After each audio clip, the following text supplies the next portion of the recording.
Welcome to the Equi Ratings Eventing podcast. And listeners, we have got a Parker Equine Insurance Special for you.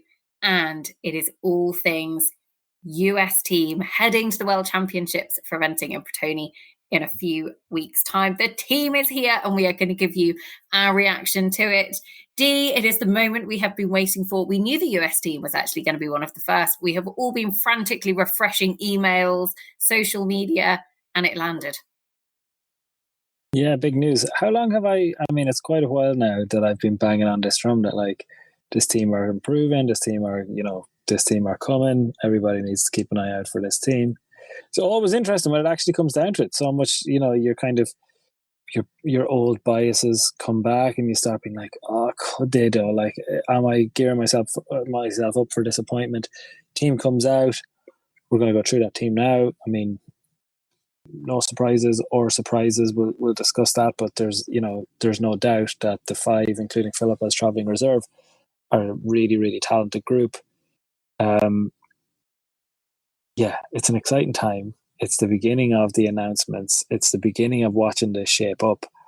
And as I've been saying for months, I think the US have a really, really good example of ending quite a medal drought at World Championship level. Nicole, how long is it since we've had a US team medal? 2004 at the Olympics in Athens. 2004. We've had 2002 was the last time there was a World Championship medal. Yeah, wow. And that was United States in Jerez in 2002. Well, 20 years, Nicole. 20 years of hurt, we'll call this podcast. And it's all about, well, is it about to end? We'll see. But I think the ones they're putting forward have a great chance of ending that. And it would be great. It would be great if they could. I think the US are too big to be without a medal for this long. So, yeah. Let's get in. Firstly, before we get in, we're bringing this show to you courtesy of Parker Equine Insurance, who I think it's always worth reminding people, Nicole, the reason we focus on US shows is they're such a big part of the insurance industry in the US, but, everything to do with horses, like through Donna, it's not the same as just trying to insure your property or insure your horses with a regular insurance company who may not have, or almost certainly will not have, the depth of knowledge that is required to be able to insure carefully and correctly for our world and for our market. So Donna at Parker Equine is the person to contact. We've had multiple people on this show in the past discussing the huge benefits that Donna in particular has been able to bring to them by being a direct point of contact for your insurance needs in the US. So at a macro level or at a micro level, I think Parker have played a huge role in US equine insurance and will continue to do so, and we're really grateful for them for supporting us. With that in mind, we focus on the US, don't we, Nicole? And I suppose we do. And I was actually, we're going to dive into the team and review it, but I just wanted to say something on insurance as a whole. Donna and her team do a brilliant job.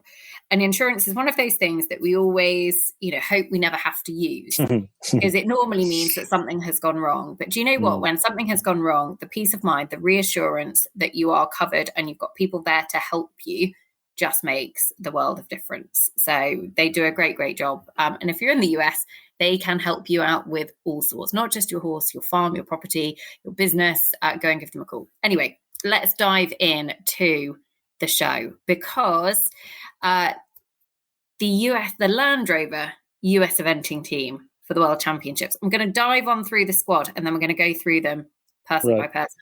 Will Coleman, off the record. Will Coleman with the beautiful hair.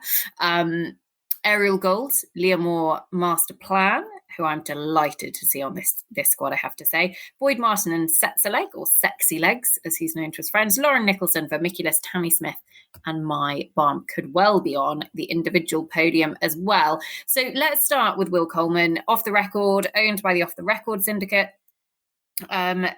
Also, actually, has a direct reserve in Don Dante. Let's start with Off the Record, Dee, because I guess his profile has been increasing a lot over the last couple of years, but the big win for me, and it felt like a real turning point for US eventing to a degree, was that victory in Aachen. Yeah, no surprises there, Nickers. The big win was the time that that Will Coleman and off the record won Aachen. It was a turning point, and that might be a little bit unfair on Ariel Gralto. I think probably I would say was very much part. Maybe it was part. I think the Aachen win, I would say, was one of the crowning moments in that. But I think Ariel Gral's podium outside of the US at 5-star level would probably happen. What was that? Maybe, I don't know, 6 months, a year before, and I think was probably the beginning of it for me. But yeah, I mean, to go and win Aachen was something that I think you couldn't really leave him off. I mean, you definitely look at a difference between, probably time, short format, long format. Very uncertain as to where we're going in Pratoni in terms of what the challenge of those hills will be. I know we've talked about this and we're going to talk about it on pretty much every preview show between now and cross country morning in Pratoni, Nicole. But the effect of the Pratoni hills is we don't know yet whether we're making a big deal about nothing or whether it's going to be a really big deal. We don't know whether we're looking at Tryon, where we worried about those hills and hurricanes, and it turned out at Tryon, was it 16 people clear inside the time, Nicole? Let me just confirm that. It was 16 people. It was a lot. It was 16.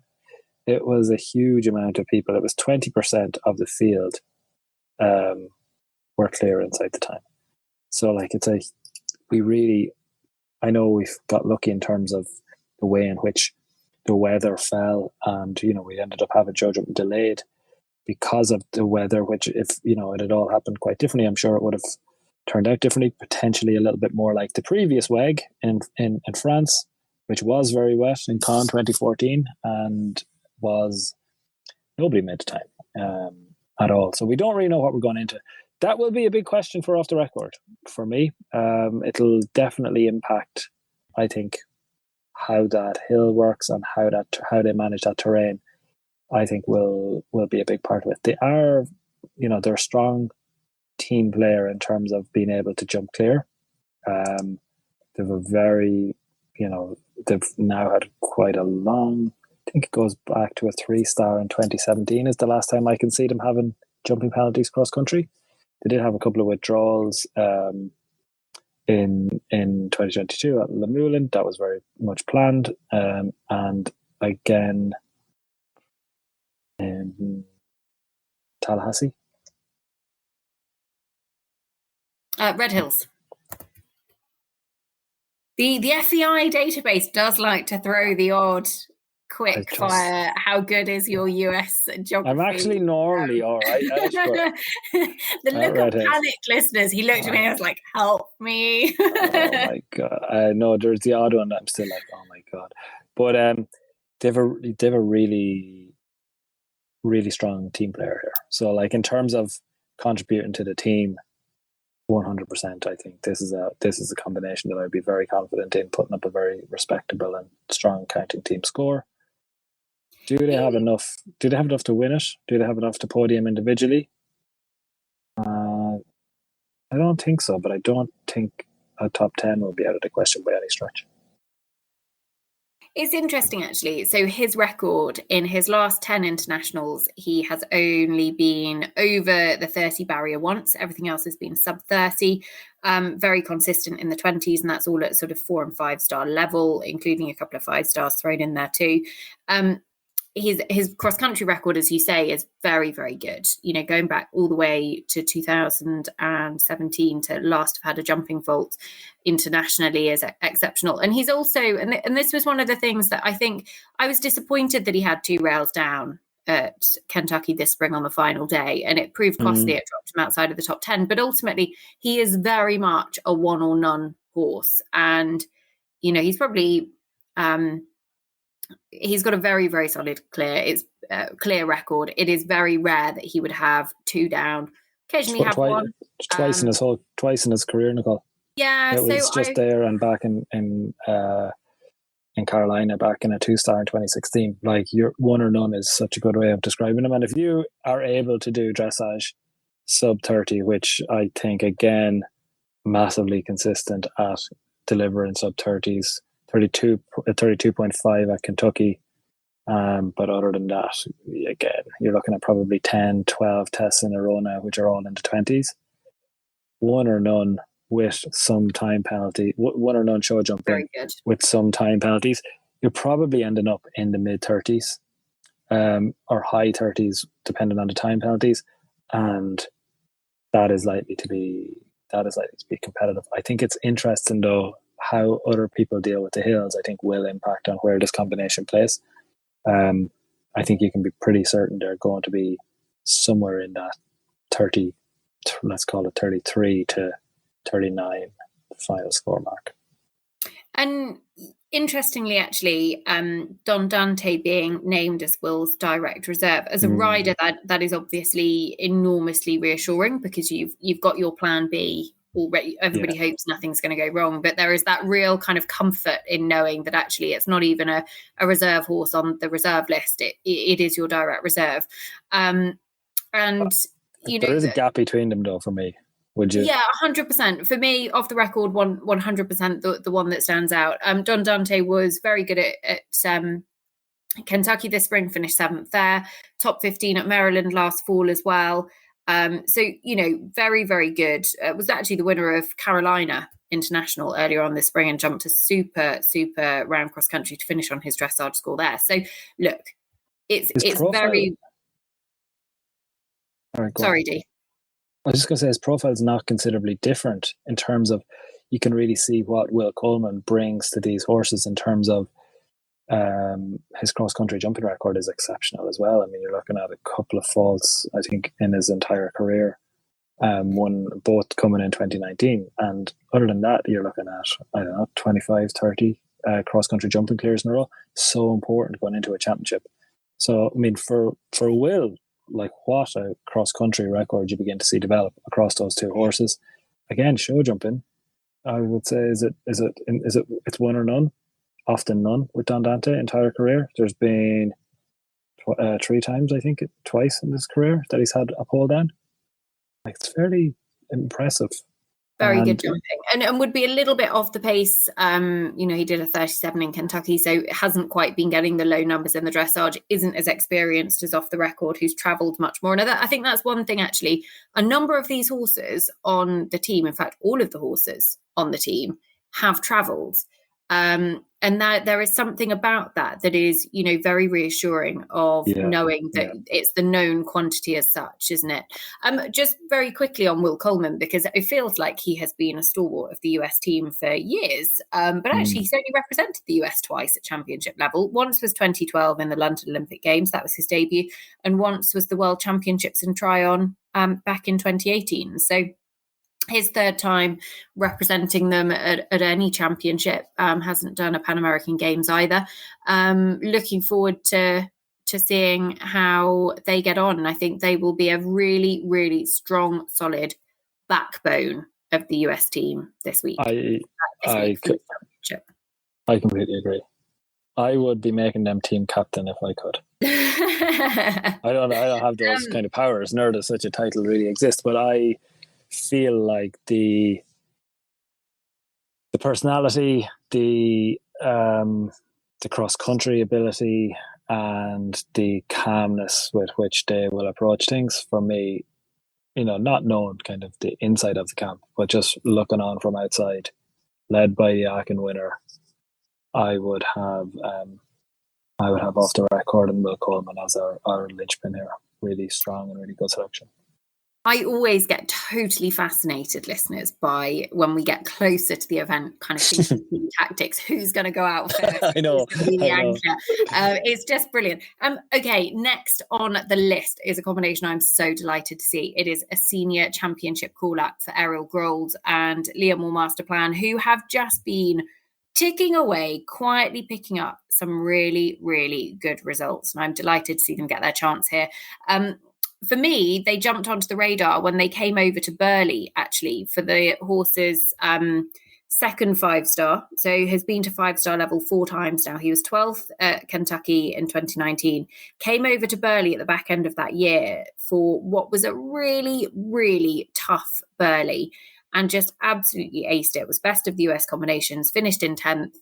And I've sort of followed their career with a lot of interest since, because they've been picking away. That was Pippa's Burley, was it? It was Pippa's Burley, yeah. It was the one that Pippa won with MGH Grafton Street, Pippa Funnel. And it was just a really tough day at the office that weekend. It was a really, really challenging cross-country track. And, Ariel Grold and Leah Moore Masterplan have travelled. They've been to Kentucky. They've been to Burley. They've been to Lemoulin. They had that 3rd place finish there back in 2021 that you mentioned a little bit earlier on, Dee. And they've been top 15 at Badminton. They've been to 4 different 5-stars. They've jumped clear cross country in all of them, and they have never been out of the top 15. That is a very good record. And Leah Moore Masterplan is, very consistent, very, very consistent. Not always the fastest.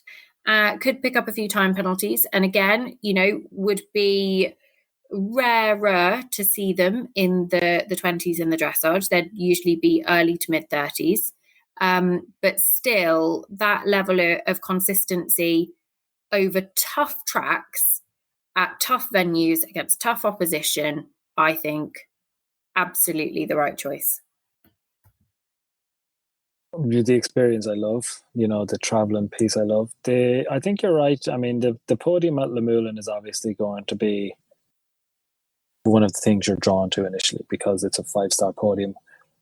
One of our favourite stats, I think, was it how many people have podiumed outside the US, Nicole? I think it was it Sinead Halpin and Manor de Carneville back in 2013? Yeah, so US riders finishing on a podium outside of the US at a 5-star. So basically taking Kentucky and Maryland out of it.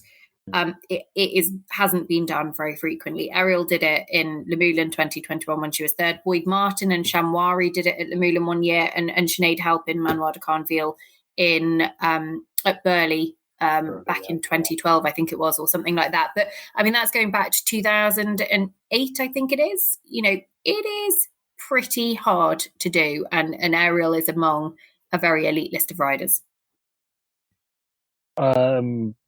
That's why you would be drawn to the Lemoulin result. What I think is interesting is when you use it was good Lemoulin, but it wasn't like as strong as some of the Lemoulins we've seen. We had it as a field strength, Nicole, of 558. To compare that to when she came 10th at Burley, that was a field strength of 646. For us, a much tougher 5-star. Interestingly, 10th there got her a HPR of 74. Just ahead of her, and we'll come back to this, but just ahead of her in 9th place at Burley was Lauren Kiefer and Vermiculus. They ended up 9th and 10th. They had pretty kind of very different styles of arriving on that. Vermiculus had delivered a 26.7. Ariel and Leymore Masterplan had delivered 38.1 in the first phase, so completely different starts. But Leymore Masterplan was pretty much I think it was at 15.6. They added compared to 26.4 for Vermiculus cross country. They're just completely different inverses of each other. Both, though, came out with 74 and 79 in terms of that HPR. Why I find that really interesting, Nicole, is that as you would expect, like they were going to be stronger at Lemoulin. It was a 91 HPR, achieved for a 3rd place finish. But I suppose generally, to give you an idea, like it's no surprises, but going through these, you can see that actually that 9 and 10 at Burley was a strong Burley, and to do it there, I think particularly probably we've mentioned Pratoni in terms of the hills. To do it like Burley, people do talk about the undulations and what makes it difficult to make that time. It's probably a reasonably good test for them in terms of what potentially lies ahead of Pratoni. I feel bad actually, because I just said Ariel Gold was best of the US in Burley, and it wasn't. It was Lauren Kiefer Vermiculus, and I feel like actually this is a combination that haven't quite. And I certainly, when I was looking at their record, I was thinking actually they have been to so many different places and they have absolutely delivered on so many different occasions. But because they haven't sort of taken the top spots and picked up necessarily the big podiums, we haven't necessarily shouted about them as much. But their record is really, really impressive. So Vermiculus was fourth at Le Moulin earlier on this year with Lauren Kiefer. But they have been to Maryland 5-star last year, where they were actually at 12th. They were just outside the top 10. They were top 20 at Kentucky last year as well. They went to Burley back in 2019, as I say. They've been to top 10 at Kentucky back in 2019. They went to the World Championships actually in Tryon, which we'll talk about in a moment. But they were fifth at Kentucky in 2018. This is a combination that have a huge amount of experience. And actually, one of the things that I'm picking up throughout this US team, the experience at the top level is enormous. They are going in with those known quantities, the horses that have kind of the hardy warriors, the gritty campaigners that have turned up time and time again and delivered. And actually that is what I think we could well see benefit them in Pratoni, because, you know, you can sometimes be tricked into taking a team of lesser experienced horses and the gamble doesn't pay off. And I think one thing that Bobby Costello and his team have done here are very much picked 5-star horses, and that is shown in all of their form. And that's not to say it always pays off when you do that, but you're absolutely not going to be caught out by anything that could possibly be in Giuseppe Della Chiesa's cross-country course in Pratoni. These horses should be able to tack it. I mean, you might be caught out, but you know what I mean? That you're not going to go and think, gosh, this is a tougher track, because they should all be good 5-star horses that have jumped round some of the toughest tracks in the world. So when was Off the Records last cross-country jumping penalty? Was 2017, I said? I think it was. Yeah. I'm just looking at Vermiculus. So they are also, their last jumping penalty goes back to Carolina in 2018. You know, and since then, it's just clear. Like, there is time there. You could say the same about Off the Record, but it's clear. It's pretty much one or none. There's a few times early in their career, but you're looking at 4 times in their entire career they've had 8. They've never had more than 8, same as Will Coleman, and it's often one or none. It's often one, if I'm honest, but it's often one or none. Very similar profiles, very reliable. Let's just take a little look at what is the cross-country. I presume the cross-country record of Namor Masterplan is going to be... No. I say it is. I mean, going back, they had 20 penalties at the Plains, at Great Meadow last year. But before that, it was Fairhill, long format 4-star. They had 20 penalties back in 2018, and then a couple of problems early on. But, you know, very, looking very... at one in 3 years, you know. Yeah. This is getting exciting. So, like, they're going... Nicole, do you know who'll be delighted about this? The Canadians. Because that's going to mean that if we can get the US qualified here, because you're looking at solid, steady, get me home. Brazil, absolutely made up with this plan here. As this team comes out and you see that actually there's a really big focus on staying in the game. I think it's so important, because I don't think enough teams think like this, that actually you need to keep your cross-country horses in the game. You need to have 3 counting scores. And each of these has potential, like, because you can see the show jumping strength coming through, the one or none type stuff that we're beginning to talk about. And we haven't talked about, 2, but certainly 1 potential individual medalist that are going to, complete this team that we're talking about here, in My Bomb and Setzer, like. But when you're looking at kind of who's making this up, you can see real consistency coming through. You can see real strength on the final day coming through. So I would be, I'm more excited the more I move through them, and you begin to see the makeup of how the thinking and what's going on behind the scenes in terms of what's going on. You kind of see it unfold, don't you, as you look through these cross-country records, as you look at Vermiculus, easy to overlook in terms of excitement, and then you think, look at them, look how long they've been in the game. Look at every championship she's been to, look at all of the experience she brings, and look at Vermiculus's record as well. Yeah, and it's interesting actually because there is that bit of hurt. So the World Championships in Tryon, home championships, are always that extra bit special. And Tryon 2018 did not go to plan for the US team at all. And they didn't get the Olympic qualification. They had to go to the Pan American Games, which they did, and they went very, very well at the Pan Ams in 2019 to secure Tokyo qualification. But there was a lot of pressure on them. And actually, two of those combinations are back here 4 years on. But they feel like they're obviously at very, very different stages in their career. And I almost wonder if, that they're going to be able to channel the fact that they've been there when it didn't go to plan, and they are ready to make amends this time. I don't know. I think that can go both ways because there is so much pressure on them. I think the US team have had a turning point in the last 2 years, and very much it is building. Confidence is high.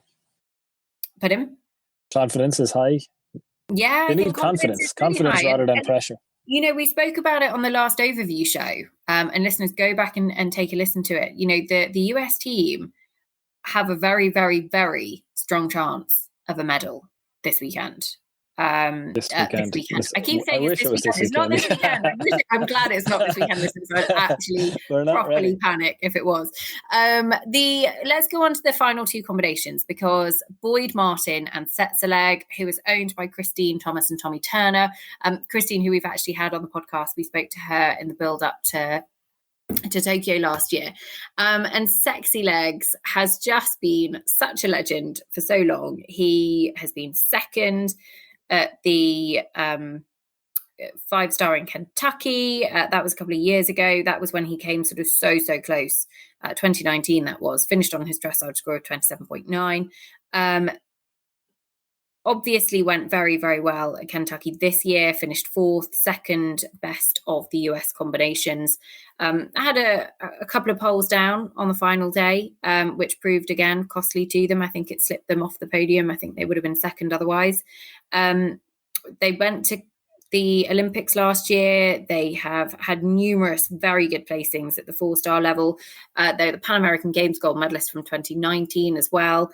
And he is just one of those horses that is relentlessly kind of turns up for the US team. He's just been kind of incredible for Boyd and has done so much in his career. That I'm delighted that we get to see him at another championship. Very close to being a Kentucky winner. Very close. And in most years you would think that 27.9 finish would have, this is not the year of the fall now, this is the year of the second place finish. That would have been a bit of a turning point for me. Just for the US. It came eventually, I know, but to win Kentucky remains something that we're waiting, all the way back to Philip in 2008 for that US win at Kentucky. And I think it's nice to have Maryland and it's nice to have a 5-star US win, but I think it needs to be Kentucky for it to be the actual monkey off the back, Nicole. He doesn't run that much, Setsaleg. Himself and Laymore Masterplan are, of the last 2 years, they're the horses that have the least international runs. I mean, there's not that many between them, but you're looking at 5 and 6 compared to Don Dante 7, off the record 9. As you begin to extend that over 3 years, you see that actually My Bomb and Setsaleg kind of stay in that. There's 7 and 8 international runs over 3 years, whereas the others all move into double figures. So they don't run that much. Setsaleg, best dressage test we've seen in the last 2 years is the 23.7. There's not that many who are going to be better. There is one. My Bomb to 20.4. That was the Kentucky result, I think.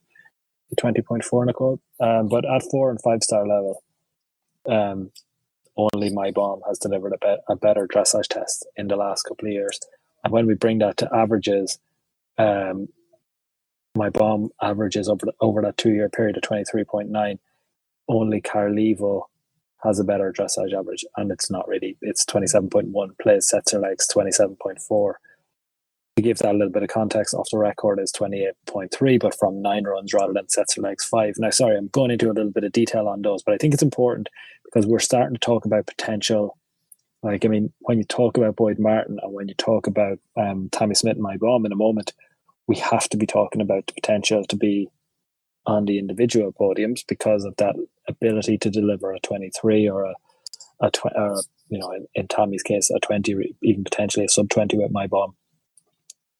I think Setzer Leg, if we're going to start talking about individual podiums, Nicole, I think Setzer Leg is a bit of a warm up for the My Bomb conversation because I think Setzer Leg, to be on the podium, you've got to get like the average podium score from those World Championships and from the last, since 2008, those major championships, the average is now 25. That's where you need to be getting towards to get onto the individual podiums. Start on a 25. Of course he can, so let's not rule out the potential that they could, but I think it's probably you're going to be much more focused on the My Bomb conversation rather than the Setzer Leg conversation. Where Setzer Legs brings you towards is, again, you can see the experience, you can see, I suppose, the personality of Boyd that you would want on the team as well, I'm sure, in terms of what they bring to the overall team setup and makeup. But particularly, as you mentioned, this kind of idea of the war horses, the experience, horse and rider. I think Boyd and Setzer Leg are someone you would want with you. Agree completely. The final combination is that one you just touched upon, who I think would be the big chance for an individual medal here in Tokyo, because they can mix it with some of those really low numbers that we've seen from the likes of Laura Collett, London 52, Michael Young, Fisher Chipmunk. When they're going down in the low 20s, this would be a combination that have scored a 21.8 at 5-star level, and that is Tammy Smith and My Bomb, who were very, very impressive when they came over to badminton this spring, and they finished with a double jumping clear. Did 25.3 in the first phase on that occasion, finished 9th. I think it felt like badminton put a lot of questions to bed. There was obviously a lot of discussion around Tammy not going to the Olympics last year or going to the Olympics and ending up as fourth man, so to speak. And she had the pin at Kentucky the beginning of last year. But I feel like everything about this horse is so impressive that there's actually really only a couple of blips on his radar. But as we've said time and time again, you talk about those horses because those blips stay in your memory, because they are always at the top of the leaderboard when they happen. They're really fresh. So there's the Pan American Games in 2019 where they had a couple of problems, which were totally uncharacteristic. And then, 11 penalties for a frangible device at Kentucky. So memorable. Yeah. They're so memorable. But actually, his record is really good. I was unbelievably impressed with how well he jumped on the final day at badminton this spring. I am delighted to see them in the squad, and I cannot wait to see how they come out and tackle it in Pratoni, because be a proper stamina test. Everything that we've heard about Pratoni is a real stamina test, a speed test. Looking forward to it, but it could well be an individual medal hope for the US. I think you make a really strong point around the show jumping. Laura Collett suffered from this a little bit, I think, in that any mistake cross country or show jumping is so highlighted. You remember Lima, but nobody really has the conversation that the only other cross country faults on the record were back in 2014 in a 3-star long class up until Lima. And even now, you've got in their entire career, you've got the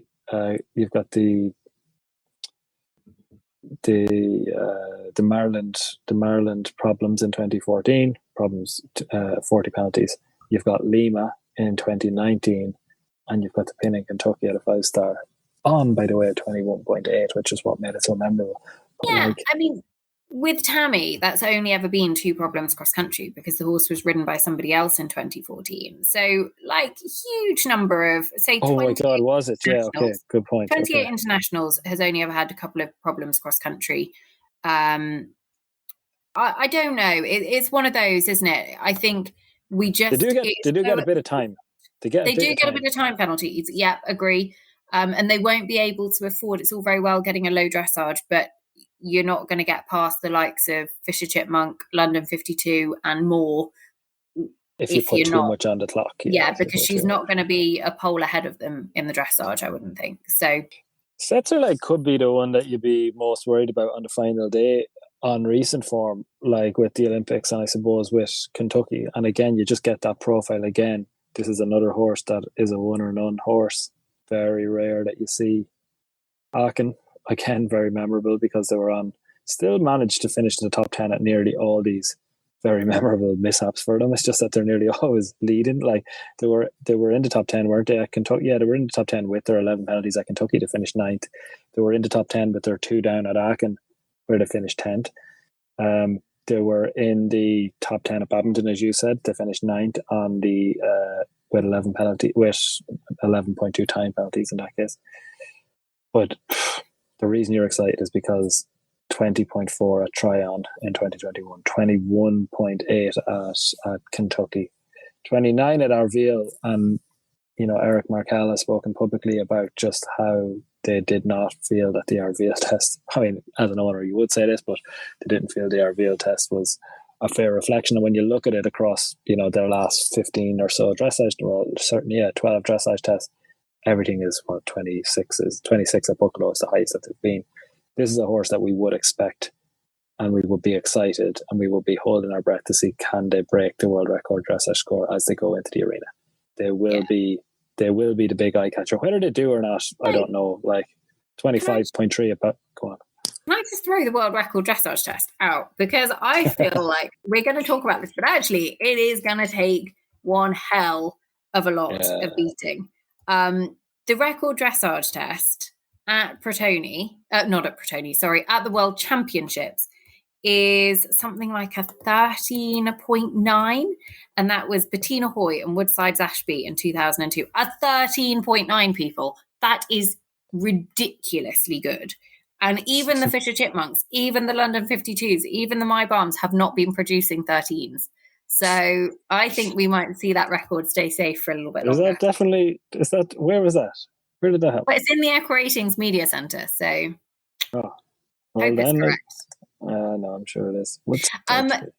Can I just 13.9? Okay. Yeah. I'm going to let Tammy and My Bomb off of this. I don't think. Not going to expect them to. I think that would be. But could they break the record finishing score, which is probably more important than the record dressage score? But the record finishing score came at Kentucky in 2010, which was, I suppose we could possibly say, the greatest horse ever, Michael Young and 22.0. 22.0. That does feel achievable for Chipmunk. It does feel achievable for London 52, and it does feel achievable for My Bomb. It does. Just quickly before we wrap this show up, because I could literally talk about Pratoni basically until Pratoni listeners. I could just stay here and chat away. I just have to give a big old shout out. One, I think there are some combinations on the reserve list, and it just goes to show the absolute strength and depth that is coming through in US eventing that really, we could well be talking about on this show as having been named on the squad.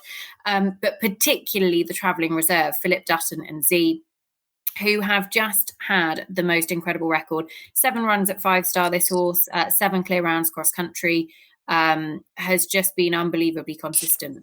He's actually only ever had, I think, 1 jumping penalty, 2 jumping penalties. He might have fallen off a couple of times.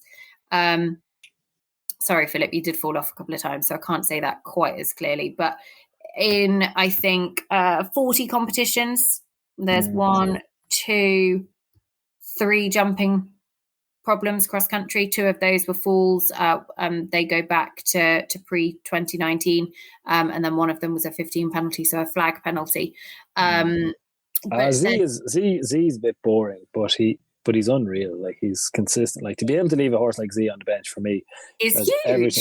Absolutely I mean, huge. it's big. Can And we a just, rider, like, and a rider, can we talk about this? Because this blew my mind, listeners. So you have to go back when you're looking at Worlds or Olympics all the way to 1992 to find a World Championships or an Olympic Championships without Philip Dutton on a team.